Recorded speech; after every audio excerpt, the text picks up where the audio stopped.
I Rubens passarà l'estiu al Museu de Belles Arts de València. Avui obri les portes una de les exposicions estrella de l'any que mostra com va anar creixent el geni des dels primers traços que va fer amb vers.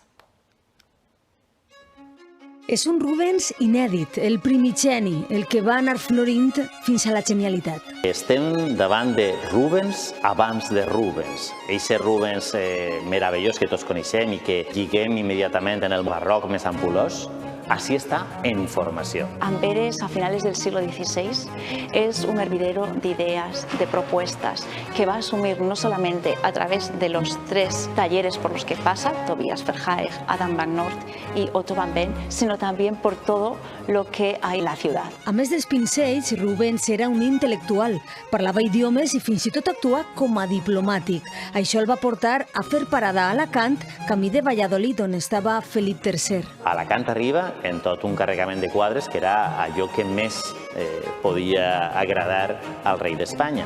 I té un problema, que una tormenta fortíssima destrossa aquest carregament de camí a la cort de Valladolid. I Rubens, en aquest moment, passa de ser pintor per uns dies a ser restaurador.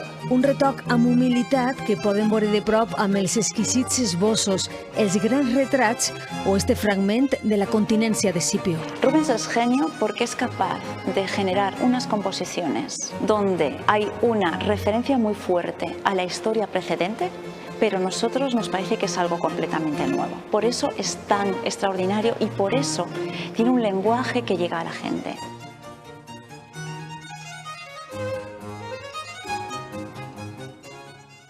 I ara ja de seguida